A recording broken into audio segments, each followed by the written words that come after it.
한 달에 1,000만원 벌기를 꿈꾸면서 시작하거나 열심히 하고 계시는 분들이 많이 계실 겁니다. 하지만 월 1,000만원을 벌어도 막상 통장에는 월 100만원도 없는 분들이 굉장히 많이 계신데요. 많은 분들이 공감을 하실 거예요. 제가 들었던 사례 중에 매출이 몇 억씩 나오지만 폐업하시는 대표님도 계시더라고요. 꿈꾸던 목표를 이루었지만 폐업하는 이유, 실패하지 않기 위해선 꼭 아셔야 합니다.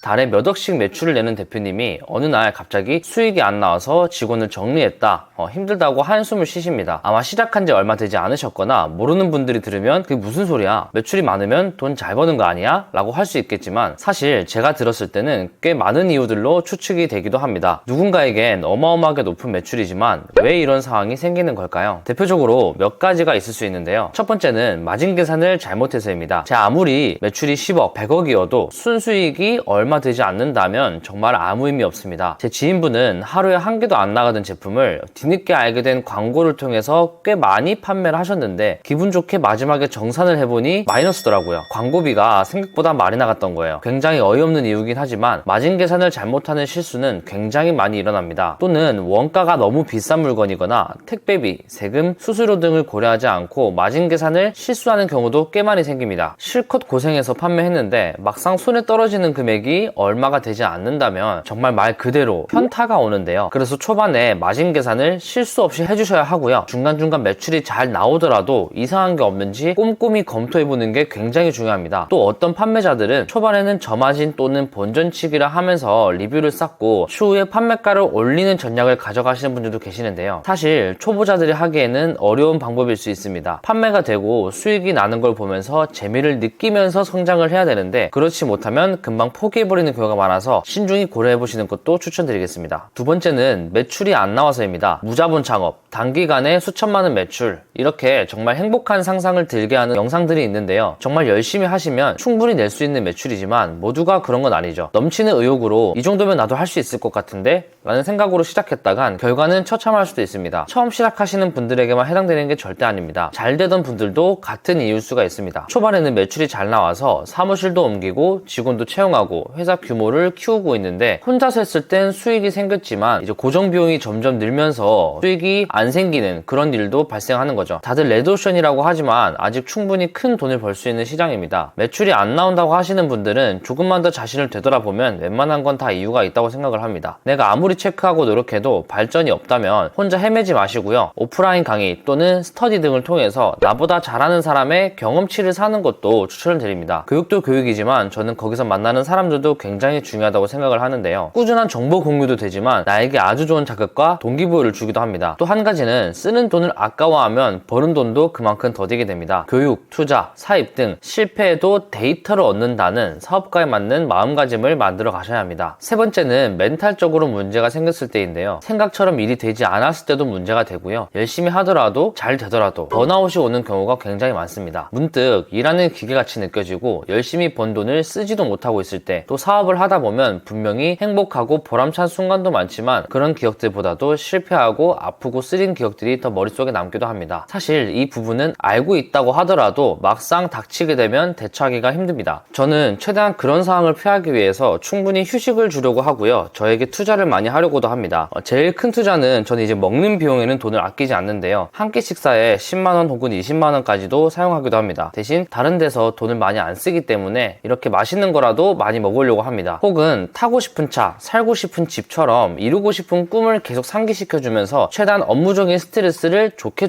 풀려고 노력을 합니다. 초반에는 사실 하나부터 열까지 내가 직접 일을 다 해야 되고 머리까지 써야 되는 작업이 많아서 힘들었는데요. 어느 정도 매출이 나오고 나서부터는 직원분들을 고용해서 머리와 손을 나누었습니다. 인건 비용이 들어가긴 하지만 장기적으로 봤을 때 멘탈적으로, 성장적으로도 좋고요. 사업적으로 다른 일을 떠올리고 준비할 수도 있는 시간이 생기기도 합니다. 매출이 어느 정도 나오고 있는 분들은 외주 혹은 직원분을 고용해서 조금이라도 일을 더는 게 내가 덜 지치기 때문에 적극적으로 추천드립니다. 당장 나가는 인건비를 아까워하지 마시고요. 같이 성장할 수 있는 혹은 내가 성장할 수 있게 도움을 주는 직원을 고용하시는 걸 추천드립니다. 네 번째는 세금입니다. 정말 사업을 하다 보면 세금 때문에 힘들어 하시는 분들이 굉장히 많으신데요. 저 또한 이번에 세금을 내보고 하니 정말 크게 깨달았습니다. 세금 공부를 소홀히 하고 매출만 열심히 내다가 나중에 세금 한번 크게 내고 나면 나는 이만큼 이만큼 번 게 없는데 뭘 내라는 거지? 라는 생각이 절로 들면서 정말 하기 싫어집니다. 일반 사업자가 뭐고 간이 사업자는 뭔지, 종소세, 부가세는 뭔지, 절세하는 방법은 어떤 게 있는지 잘 정리해놓은 영상들도 있고요. 이런 부분에서도 유료 강의도 꽤 많으니까 개념을 충분히 알고 꼭 공부해 두시기를 추천해드립니다. 사업을 시작했으면 물건을 잘 파는 게 다가 아니라는 생각을 자주 하곤 합니다. 새로운 로직이 나오면 빠르게 적응하고 찾아봐야 하고, 회사가 커진다면 시스템 또는 직원 관리도 신경을 써야 하고요. 다른 플랫폼들을 연구하면서 끊임없이 계단을 올라가야 됩니다. 오늘 말씀드린 내용은 우리뿐만 아니라 사업하시는 모든 분들이 다 힘들어하시는 이유인데요. 미리 알고 대응하는 것과 모르고 당하는 것은 차이가 있으니까 매출과 수익에 대해서 잘 계산하시고요. 매출을 올리는 방법을 항상 고민하고 충분한 휴식으로 멘탈을 관리하면서 세금 공부도 꼭 하시길 바라겠습니다. 영상 다 보셨다면 이제 일하러 갑시다. 감사합니다.